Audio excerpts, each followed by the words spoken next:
next speaker. I've waited to listen to Joy Pullman. I've been a fan of Joy Pullman's for quite some time.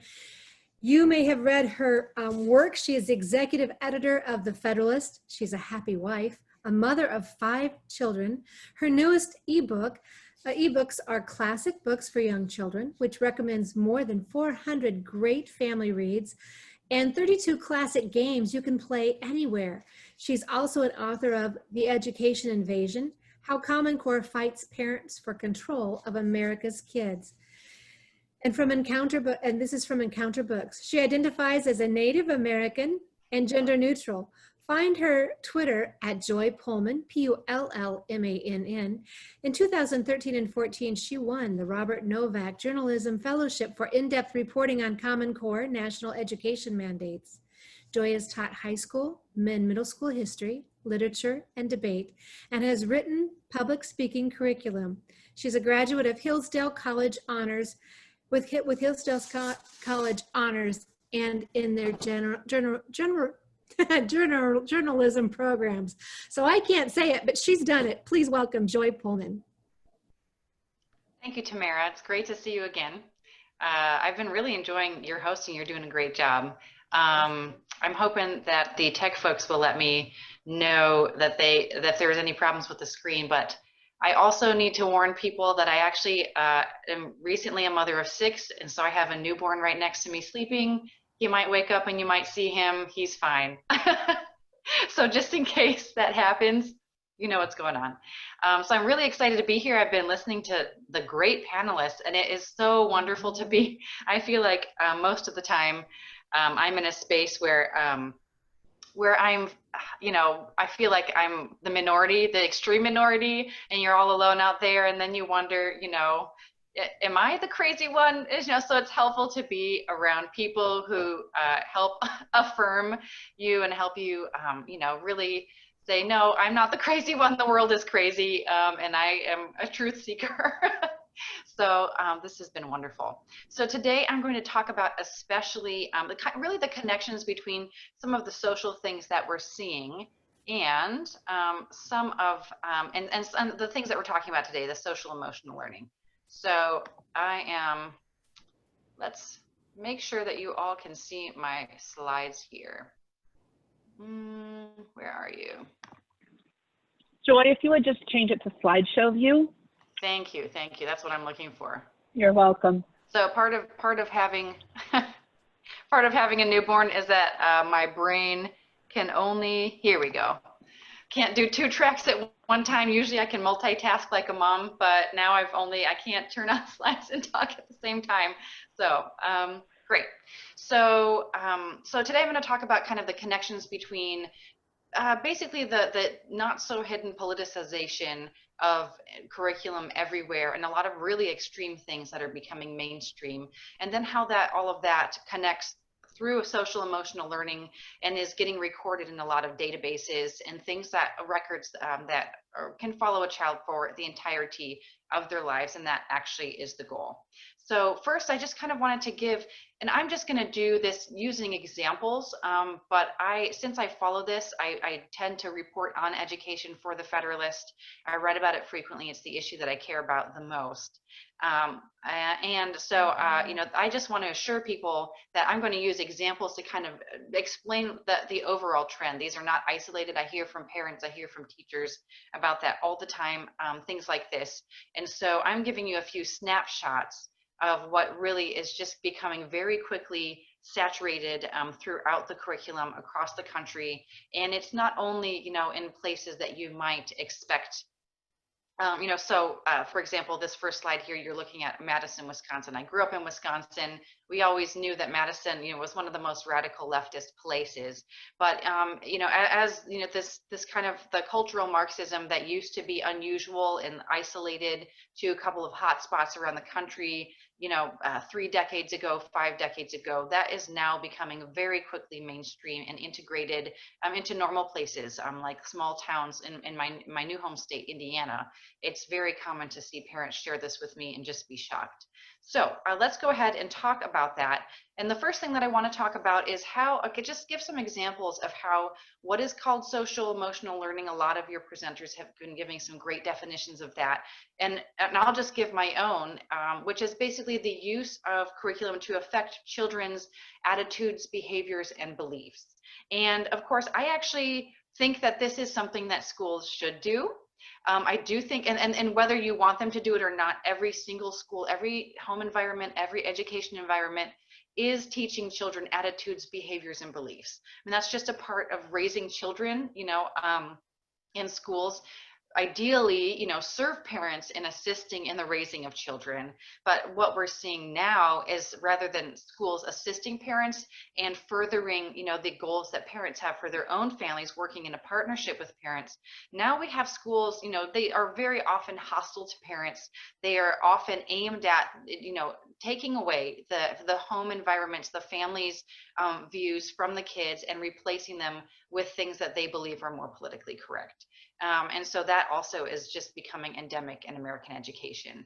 And so often, so even though, so there's a lot of legitimate things about, the idea of social emotional education. What is the real problem, I think, is that there are huge differences between how I want my kids' emotions to be shaped, how I want my kids' beliefs to be shaped, and how, many people who are controlling what curriculum and policies are at public schools want kids' emotions and beliefs and behaviors to be shaped. So that's the problem when, I am not in charge of my own kids' education, or taxpayers are not, I'm in charge of what kids are learning and making sure that it's serving the public good. And when people, with an agenda, a very small minority agenda and a radical agenda, instead are in control of that, and it's in opposition to what the broader base of Americans and what, at least half, if not more, of the country believes about a number of these issues. So let's look at for some examples of precisely that, where the concept of social emotional learning is used kind of as a Trojan horse to insert radical politicized ideas in American education. So you see this picture that you're looking at on my screen for this first slide here is a snapshot of a book that a dad from Madison, Wisconsin sent me. His kindergartner came home from it earlier this spring, so pretty much right before schools were shut down, lockdown, over panic about coronavirus. He sent me this and said, my daughter, my kindergartner, my 5-year-old child came home from school with this book. And so, as part of fact checking his story, I looked up to see whether the book was real, and it absolutely was. So here is one snapshot from the book. 5-year-old was taught that somehow there's a connection between saying the obvious truth that Black Lives Matter and also affirming queer sexuality. And here's another page from that same book. Again, kind of continuing with this strong minority extreme opinion, is connecting, somehow connecting concern for 13% of Americans who are African American with, again, a certain kind of sexual behavior, and then talking about that kind of sexual behavior again with kids as young as kindergarten. So imagine your 5-year-old child happily coloring pictures and then saying to mommy, what is transgender? Mommy, what is queer? That is a conversation, again, that I completely believe belongs between parents and their kids, and this shouldn't be pushed by schools.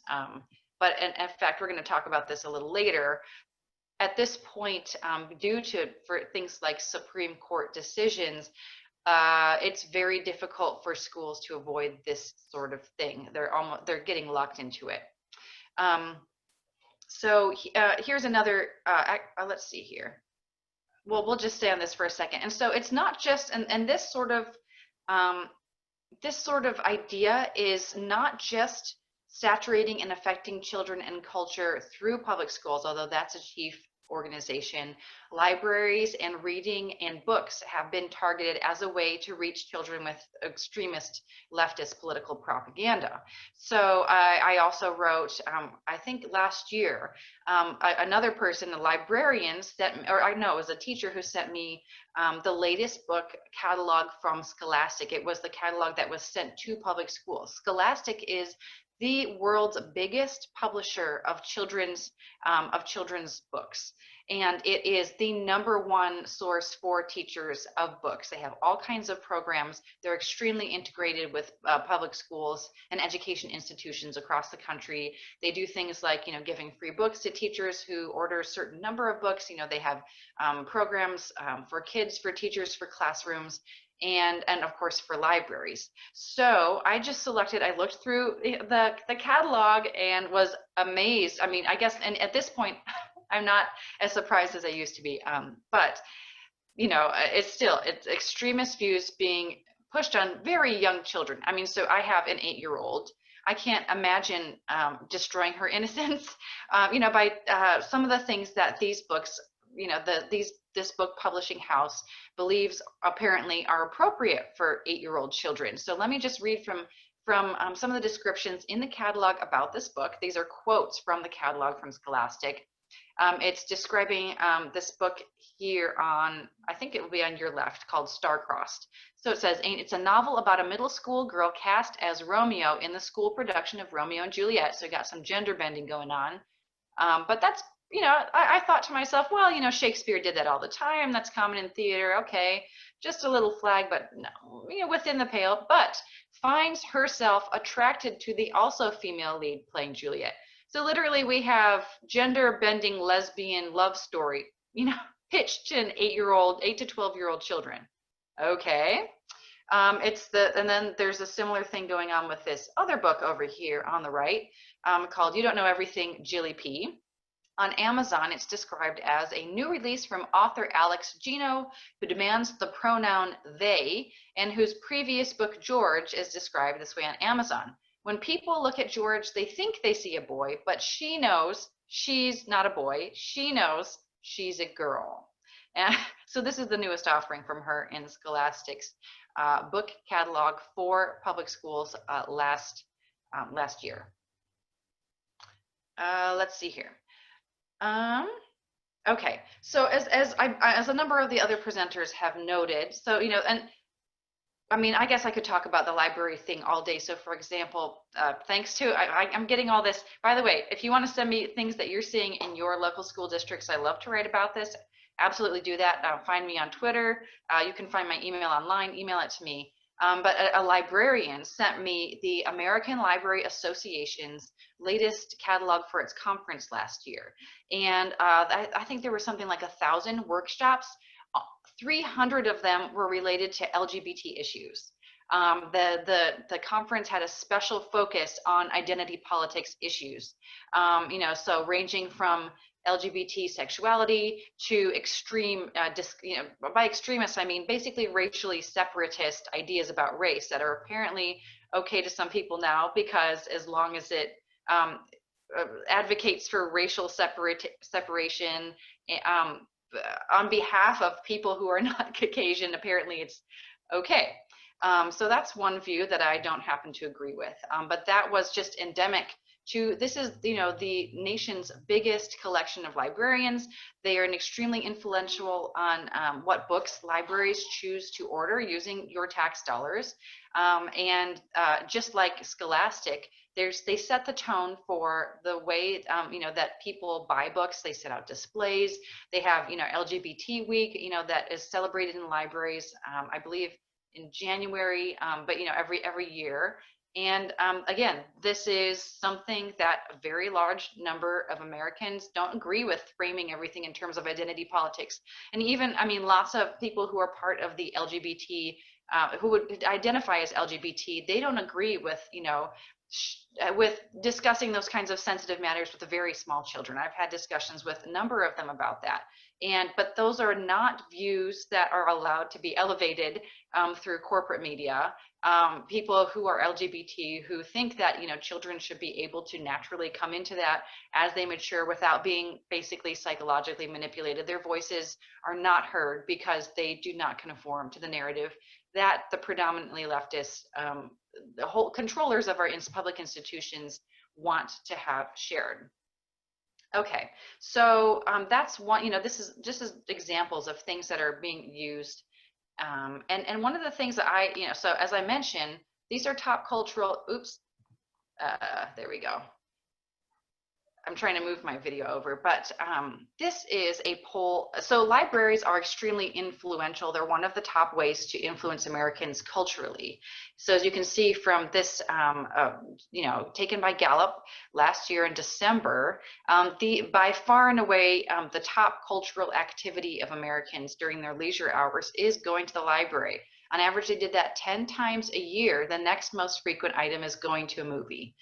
So this is a very effective way to basically push a narrative and kind of socially condition people to think, again, like, even, I did that starting our conversation here saying, wow, sometimes I feel like I'm the only one. And I know that I'm not certainly the only one, but we get that perception from the fact that all of these commanding heights of culture, such as libraries, appear to be all doing the same thing, and it can get really exhausting sometimes to feel like you're isolated when you're really not.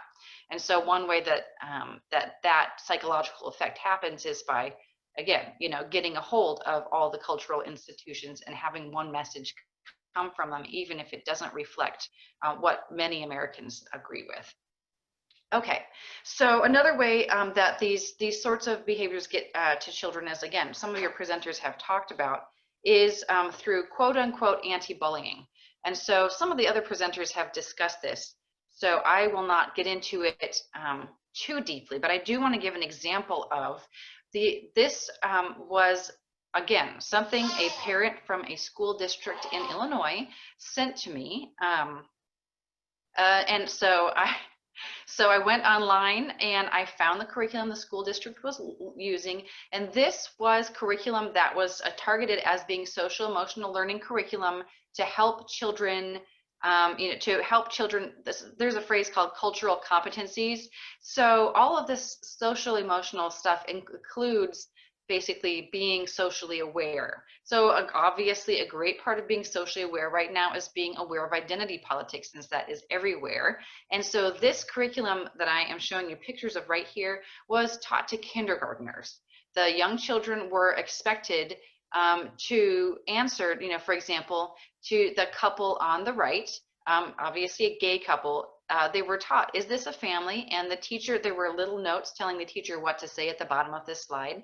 And the teacher was told to tell any child who says no, yes, this is a family, to teach all the children to say yes. So at 5 years old, children are being taught, here is what you're supposed to believe. And if you can see here on the left here, this slide is literally two grown-ups and two grown-up men, two grown-up women, and the teacher was instructed to tell children about this, that there can be multiple parents in a family. So it was unclear whether this little boy has what they call polyamorous family, so meaning more than two people, or it's unclear whether he somehow has two gay dads and two lesbian moms.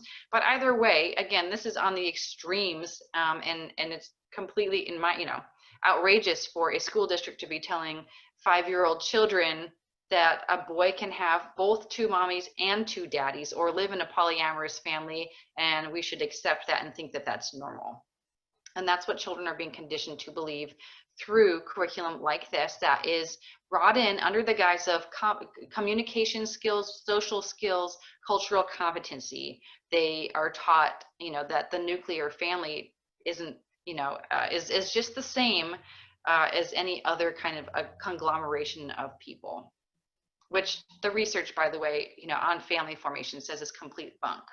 Okay, so again, this curricula aimed for ages 3 to 5. This is preschool curriculum, defining to children I'll just read it. If you have two mommies, they can be called lesbians. That means they are two women who love each other. Teaching a 3-year-old what the word lesbian means. Again, not, I don't think that's appropriate for 3-year-olds.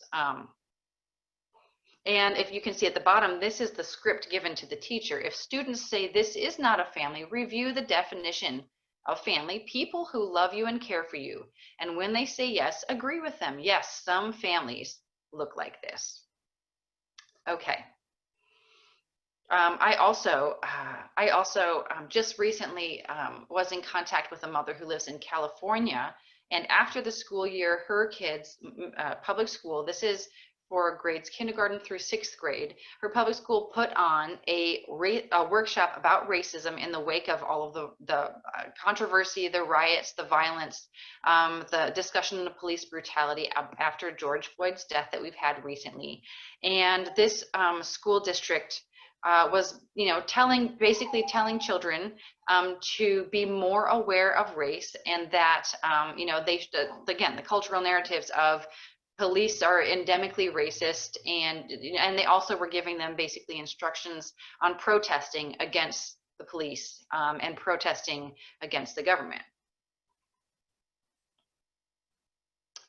One thing that I did want to mention before I move on from these examples of what is brought into schools under the guise of communication, relationship, and other kinds of soft skills like these is I think people really need to know that research has found that both these quote unquote anti-bullying programs that typically are covers for pushing LGBT politics, as well as quote unquote diversity training that's supposed to help people be better at treating people who look differently equally, both of those actually, according to the research, do the opposite. So kids are more likely to bully other kids after an anti-bullying program comes into their school, and people who are given quote unquote diversity training actually become more racist.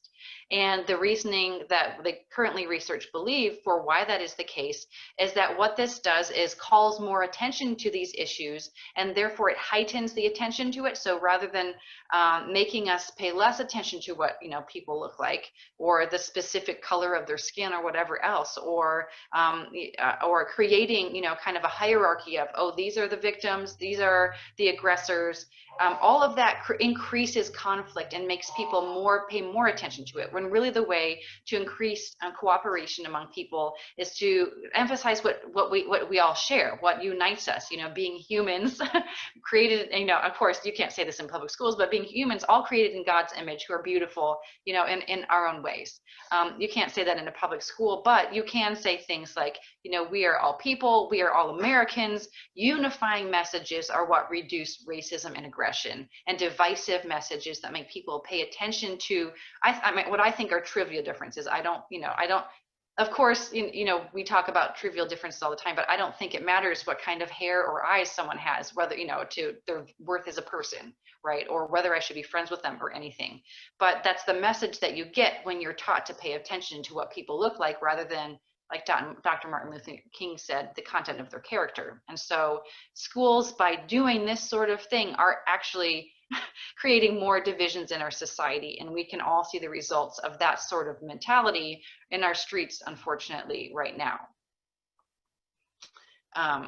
This is the same thing, I will just read to you from this teacher script, and then we'll move on to talking about a couple other kind of Trojan horse ways these things enter school environments. So this is what the teacher is told to tell these 3 to 5-year-old children in this curriculum. Some kids have a parent that isn't a man or a woman. They may not use the word mommy or daddy, and instead have a special name for their kid to use. They might identify as transgender and or non-binary. Again, this is teaching 3-year-olds transgenderism and non-binary, highly specialized words that actually are very controversial in terms of whether they even are a real thing. Sometimes people use their bodies to help them know their gender, but some people know their gender in their heart. This curriculum also went on to tell children that you can have a boy brain in a girl body, or a girl brain in a boy body, which is actually scientifically false. Boy brains are very distinct from girl brains. They are made so in the womb. You can tell by looking at a brain whether it is from an XY chromosome person or a XX chromosome person, without even looking at anything else about them.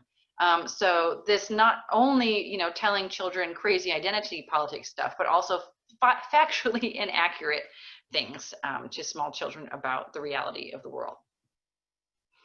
Okay.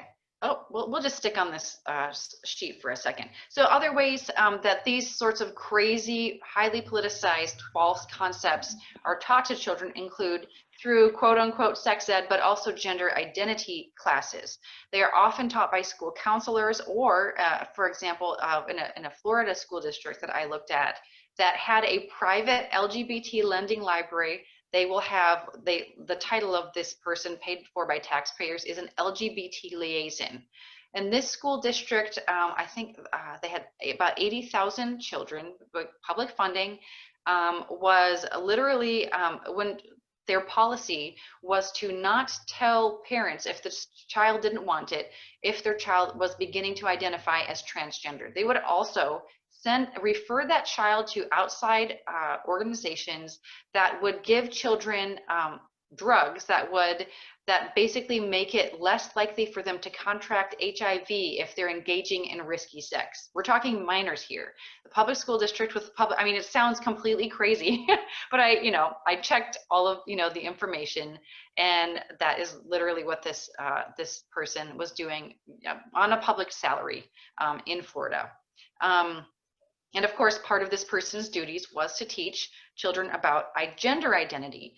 And it's really important for people who are interested in this to know that activists for LGBT sexuality have deliberately included all of their sort of curricula outside. They don't call it sex ed because in many states, sex ed has special laws that require parental notification, in a parental consent. Sometimes parents can opt their kids out of it. Their goal is so parents don't know and can't opt their kids out of it. So they include it under gender identity instruction or something like social emotional learning or anti-bullying, and efforts, for example, in Indiana to include gender identity in something that parents are informed of beforehand and allowed to consent to whether their child will receive this instruction. Our Republican-controlled state legislator wouldn't even consider allowing parents to consent or know about that kind of instruction in advance, to add that to their sex ed, protections for parents and kids. And so that's something to be aware of, is if you're asking about what's taught in sex ed, you also need to ask to view any information about gender identity as well as, so, all of these different terms, you have to basically search under them in order to really know what's going on in your child's public school.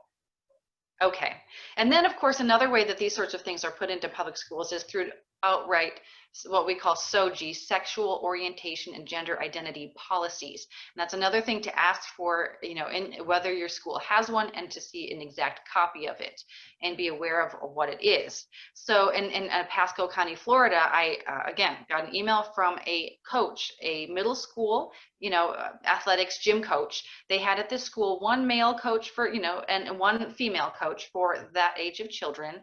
And so of course the female coach would supervise the girls in the girls' locker room, and the male coach, after practice, kids are, showering, dressing, all of that, the usual. And the male coach would supervise the boys in the boy locker room.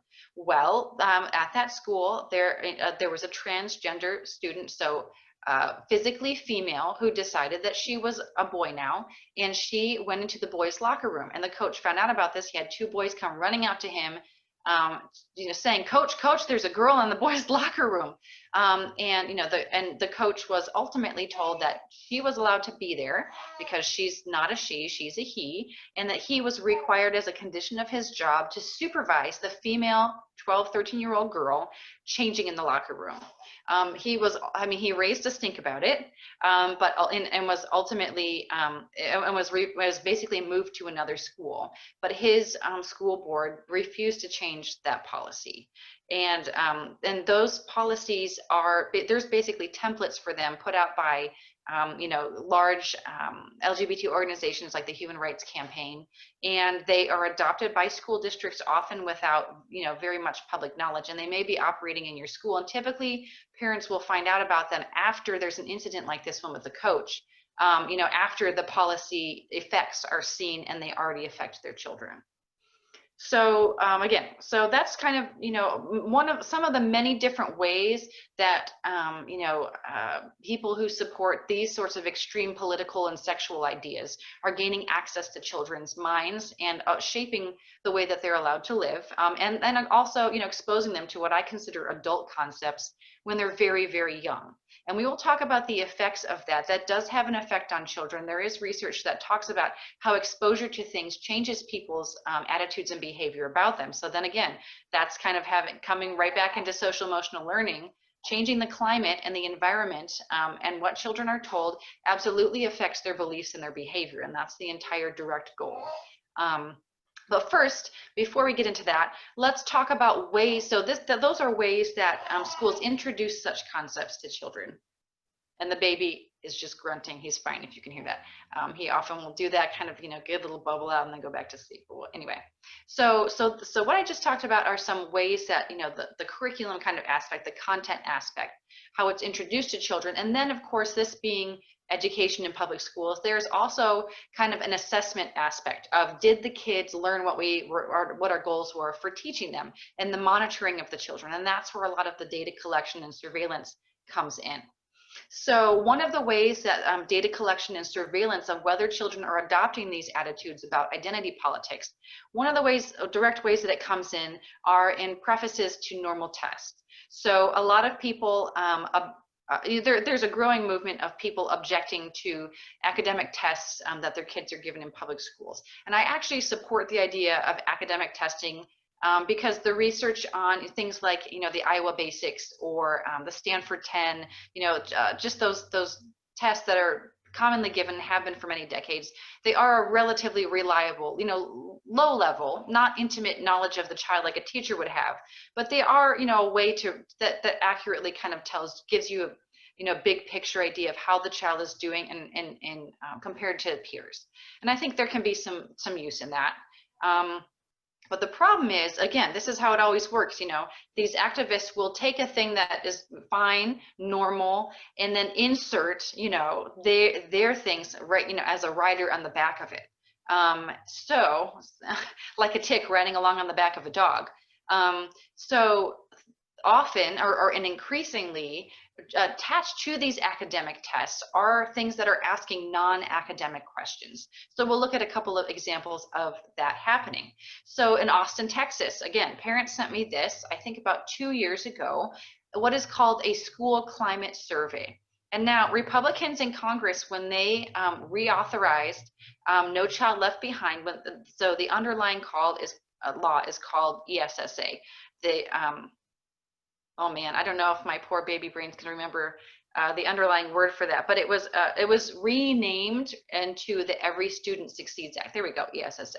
Every Student Succeeds Act. It's the same law. It's just, you know, they kind of made some tweaks to it. It was due for refreshing. The law expired.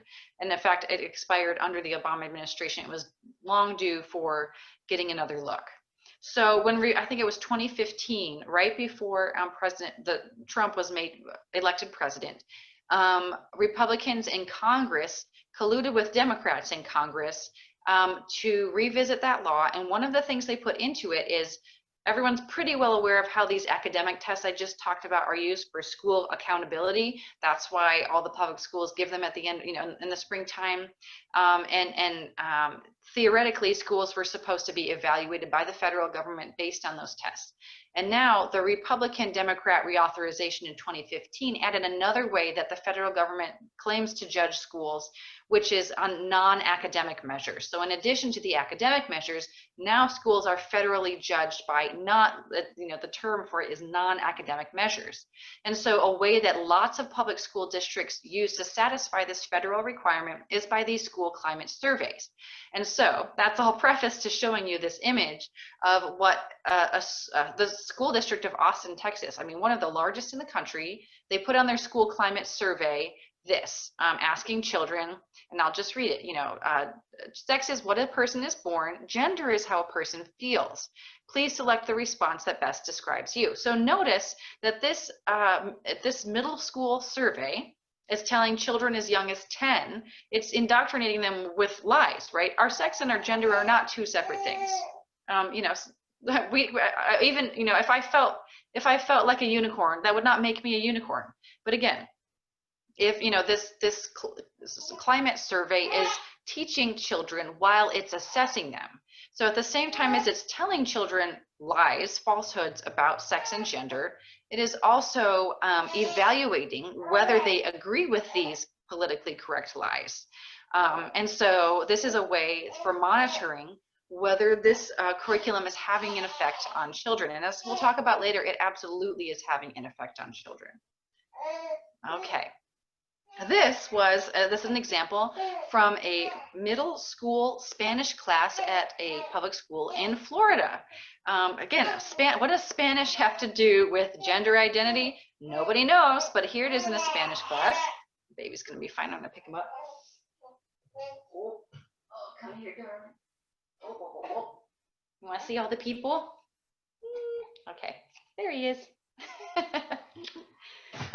So again, what does Spanish have to do, you know, with this sort of thing? Nothing. It should be doing, you know, Spanish. But no, they're busy, you know, indoctrinating kids in Spanish class. Let's take a look. So here is, again, so here's another item attached to NAEP is something you might all be familiar with. It's called it's the National Assessment of Educational Progress. But if you read about it in newspapers or whatever, it might be called the Nation's Report Card. This is not the test that the federal government uses for quote unquote school accountability. This is a test that is just supposed to be a diagnostic, no penalties attached test that is very well respected for being, again, one of those reliable, long-running quality tests that gives good information about how American kids are doing in general. But it has started to make some forays into social emotional learning and school climate questions. So it has some, these are pilot questions from the 2019 that they put up, but they also have been discussing at the, oh, you're doing baby. They've also been discussing increasing these, doubling down on these, adding more of these. So this that you're looking at is kind of the preface to possibly more in the future. There was some public backlash about the concept of including these. So I think that may be a reason that they dialed them down. But even so, one of the things that they included on this test that is given, this one's given to 8th grade in reading. This is, it asks, how often do you typically do each of the following activities outside of school? Select one answer choice on each row. Read online about topics I'm interested in, talk about things I read with other people, borrow or download books from a local library, use social media, or help friends with reading homework. So again, you know, you can see a justification, I think, for asking these sorts of questions, but you can also see where, especially, you know, if taken another step further, these could be asking, some of them, for example, have in the past asked things like, how many books do you have in your home? Again, there's a reason for this. It's been established, you know, research that the more books people have, the more likely the kids are to be doing great in school. But there are questions earlier on this pilot test about things like, you know, how does your teacher make you feel? Do you get reprimanded in class? And so there have also been discussions about asking that sort of thing about your home life. So again, these are kind of riders on tests that kind of, you know, they veer into the territory of monitoring, you know, attitudes, behavior, things outside school that are not academic. And that is done so deliberately because Congress has required schools to start monitoring these things about kids. Okay, let's see. All right. And so then the last thing I want to talk about is once this data is collected, there is a federal model. It's called the Common Educational Data Standards. If you put that into Google, you can find the link to this. The federal government, the U.S. Department of Education, has made basically, it's created kind of like a filing cabinet system for schools and states to use when they collect data like this about children. So that the goal of doing that is so all of the data is filed in the same way, so it can be transferred around, compared, followed, you know, the kids can be followed. It makes it easier for people to track what is going on, because then you don't have to do hard work of, you know, if it's filed in one system. So, you know, like an analogy might be, say someone files, you know, taxes or organizes his files by year. That's totally legitimate way to file. Someone else might file, keep his files according to alphabet, another legitimate way to file. But if you were to look for, say the same thing in each of these person files, you would have to do extra work because it's different ways of organizing the information. And so that's the thinking behind the federal government providing this data model. They want easier access, and organization of the data, so it's all in the same format, so it can be more easily used. Anyway, so I looked up, there are all kinds of, there is an insane number of data, and if you, if you're up at night at 2 a.m. with a baby and need something to help you get back to sleep, this might be something you could look at. But I pulled up a number of things, that are related to the topic we're talking about that are tracked using this data model. So right over here, you'll see this talks about the names. And it includes options for something that could easily be used in the situation that some school districts are fomenting, which is children being transgender at school and their parents not knowing. So over here, this talks about, the alias, the person's alias. This is for the student, ways of recording information about the child. So they includes an alias, a nickname, another name, their previous legal name, their preferred family name, and their preferred given name, and their full name. So again, that would be a very easy way to keep track of the fact for the federal government to know without the children, without the parents knowing that, Susie goes by Sam at school.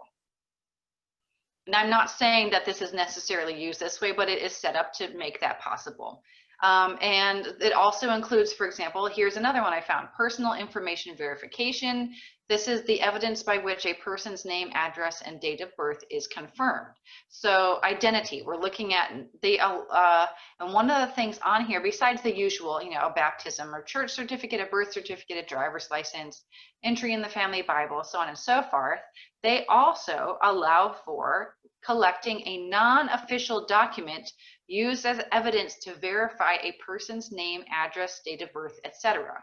Again, this absolutely ties into keeping records of, some school districts, for example, that I've seen their policy about transgender kids is they don't have to get a birth certificate, which anyway, that would be a false birth certificate anyway, but they don't have to go through that. They can just get like a letter from their parents, or they can just declare, that they are now want to be seen as the opposite sex, and that that is then the school district allows the child to use opposite sex facilities. And so this is the way that that could be recorded in records. Something else that relates to this, again, it's important for people to understand that data, once it is entered, is impossible to erase. If it can be accessed by someone, it never goes away. And so there are very personal and private things that can be entered into these databases under this data model.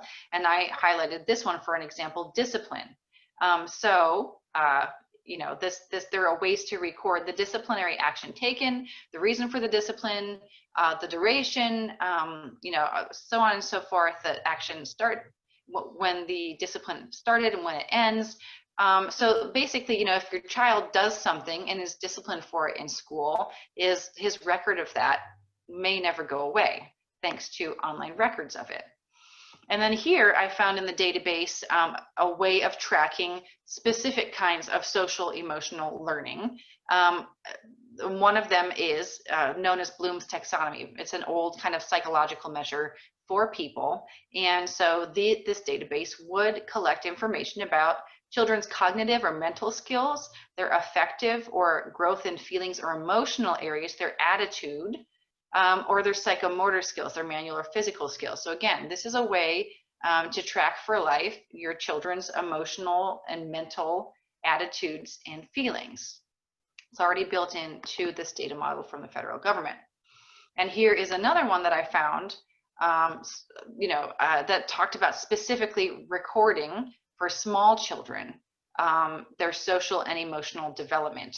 So again, this would be a place that a teacher could record the information that you've been hearing from the other panelists about assessing the child's attitudes and behavior. It could go into this database. There's a place for it. Okay, let me see if I have any more. Okay, nope. We'll get into that in a second. So I promised earlier that I would talk about just talk about the fact that all of these policies absolutely have an effect. And let's see here, absolutely have an effect on, because exposure to things alters belief and behavior. So for example, research on young children has found that exposing them to adult behavior and knowledge about sexuality. So if a child watches a pornographic film or a violent film, especially the younger that the child is, the more it negatively affects the child. So talking about transgenderism, lesbianism, non-binaryism, having two daddies and two mommies, and polyamory when a child is 3 is a developmentally inappropriate conversation for a 3-year-old child. And in other contexts, we have seen that that is really, it's emotionally abusing the child. It is not the appropriate thing to be done, and yet we have schools doing that in the name of social justice. And other research has also found that absolutely increasing the social saturation of these topics affects kids' behavior. So there was a study done by a Brown University feminist that was really explosive, and she was examining children, I believe it was ages 13 to 18, who identified as transgender. And what she found is that one of the strongest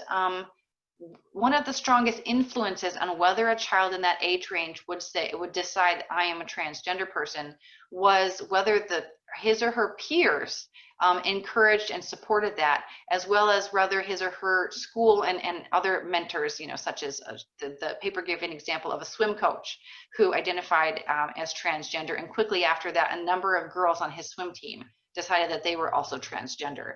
So we know from research across a variety of domains. So I mean, there's research in all kinds of other areas that shows that we're social animals. So what we see other people doing, what we see being affirmed and praised, is something that the rest of us are more likely to do.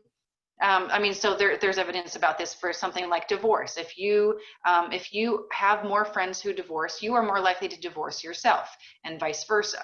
So, I mean, that's just true across all kinds of things, but we do have specific research that shows that that is true also for sexuality. So the more encounters that you have with a certain behavior, the more likely you are to exhibit that behavior yourself. And that has obvious implications for this issue, for raising the profile of these issues starting when children are 3 years old. And so, for example, I mean, probably everyone's pretty well aware, but the youngest Americans are the most likely to support transgenderism. And that's partly just because of the social contagion effect that we're talking about. They are the ones who have been the most exposed to and encouraged and pushed on these issues starting from a very, very young age. So, when we're talking really young ages, preschoolers, Sesame Street just made the news a couple of months ago for including a cross-dressing entertainer on their program for preschool children. The PBS show Arthur was recently also in the news for featuring a same-sex marriage between a model, a figure for the series' main character. So again, this is not, the people who support this behavior and activity are absolutely doing the smart thing for their view and trying to catch kids when they're early, and absolutely has an effect. Younger people identify as transgender at a much higher rate. A study by, I think it was 2018, by the Barna Group found that Generation Z, so that's the people who are basically teenagers right now, they are 3 times as likely to say that they are LGBT as the general population. So 12% of Gen Z identify as LGBT compared to about 4% of the population. That 4% figure has been very steady for 3 to 4% for pretty much as long as we've been recording that figure. So there's a big jump among younger kids. And there's also huge amounts of support among younger Americans for doing things like forcing people or letting people, or encouraging the use of transgender pronouns and things like that. So as I mentioned earlier, part of this, I think one of the few, so when I get to this point, often people, are kind of feeling okay, you know, what do we do about this? And I, I'm hesitating. I'll just come out and say, I think it is very, very unlikely that very many school districts are likely to resist or change their behavior in response to parent pressure. And that is because, you know, like Tamara noted in my introduction, I wrote a book about a Common Core, and that, you know, started rolling out in it kind of went into law 2010, 2011, and it was really picking up steam 2013 to 2015. So this is, you know, almost a decade now of that. And I had a front row seat to all of the attempts by parents to get their school districts to change and their state legislatures to change things in their schools. And I watched, you know, coalitions of parents spend months, you know, to divert their entire lives, put huge massive amounts of energy getting people to rallies, getting people to call their senators, to show up at state school board meetings, at local school board meetings, doing everything humanly possible. And the success rate of actually, you know, not only getting rid of Common Core, but getting something better in schools was basically zero. To the typical response by school boards, state legislatures, state boards of education was to politely and silently listen while, you know, citizens were allowed their 2 minutes of public comment. And, you know, so they sit there through, you know, these hearings, and at the end of them completely ignore everything that the parents had been asking for and demanding. So, and I have also seen that exact same dynamic happening in these transgender cases. Parents go and say, look, we don't want our, you know, boys in the same locker room as our daughters. It's unfair, you know, for boys to be taking away, you know, trophies from girls when boys have better muscle mass, you know, broader bones, you know, et cetera, et cetera. The competition playing field is unfair, and we think there should be sex-specific athletics.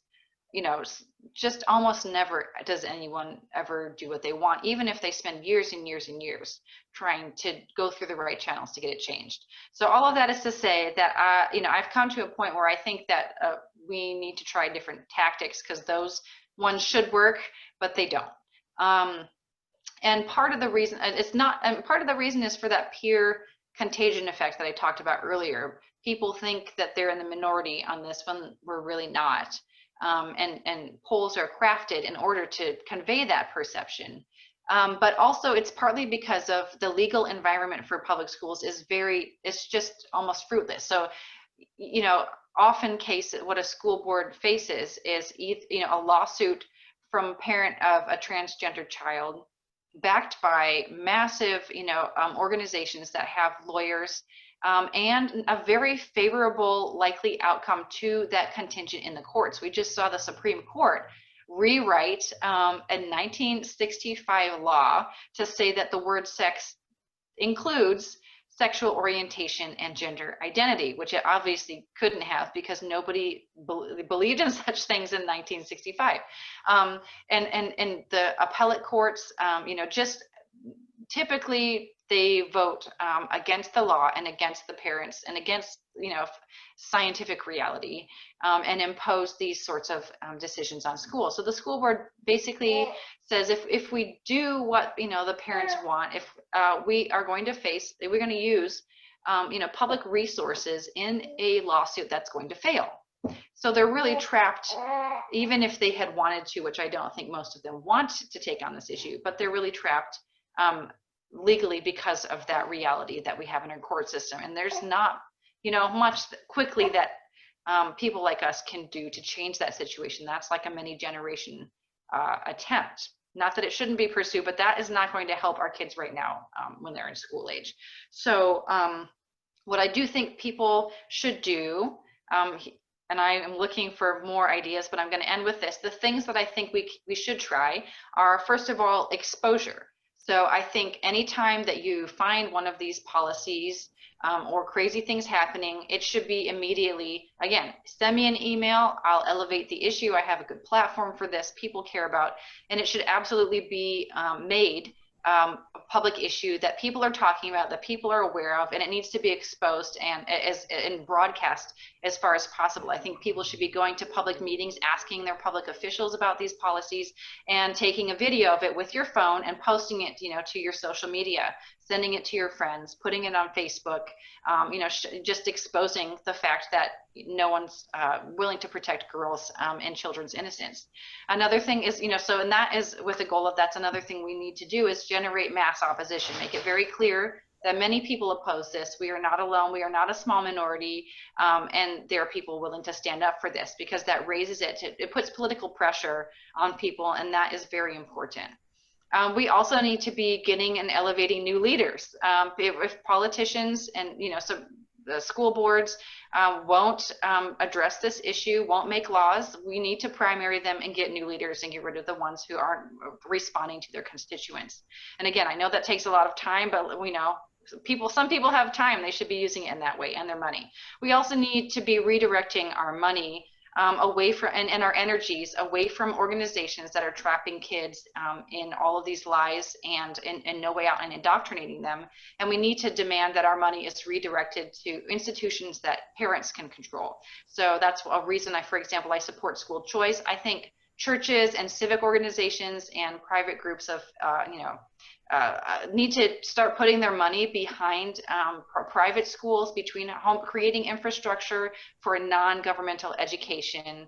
I call it boycott, sanction, divest from corrupt education. We need to be taking that very seriously and spreading the word in our churches to start supporting Christian, religious, private education of all kinds of options, people putting their money behind that instead of just throwing it after bad money and systems that are controlled by leftists. And that's the last thing that I think we need to do, is invest our time and resources in what I call parallel systems. So our society, a lot of our institutions are obviously controlled by people who are cultural, are religious, and are ideological enemies. So we need to not be subjecting ourselves and our children to their control and allowing our children to be, stolen away from us, just because they have control of our kids for 35, 40 hours a week. So people need to be investing in solutions for parents that make their kids not be captive to people who are lying to them and manipulating them. So now I'm ready for some questions. Great. Thank you, Joy. Thank you very much for that information. One question I have from one of our viewers, and I'll try and break it up the best I can. The question was about the study regarding the 13 to 18-year-old transgenders, their strongest influence coming from his or her peers. They want to know what was the name of that study. I believe it was Brown University study. Oh, sure. If you can just go to the Federalist and type in Brown University transgender, and you will find a link to that study in the article I wrote about it. That's probably the fastest way to find it. And so just to make sure we're clear on that, and the other study you mentioned was the Barna, where Xers are 3 times more likely to declare, is it transgender or declare? To identify as LGBT, so that's one of the letters. Okay. So across the country, that the usual rate of identification among adults is 3 to 4%, and among Gen Z, so that's I think 13 to 19-year-olds right now, that's 12% identify as that group. So that's obviously 3 times as many. Okay. And how can people find you, Joy? What's the best way for them to contact you? Oh, great. If you go to joy@thefederalist.com, send me all of your dirt or questions. But if you find something in your school, I want to hear about it, and I will write about it.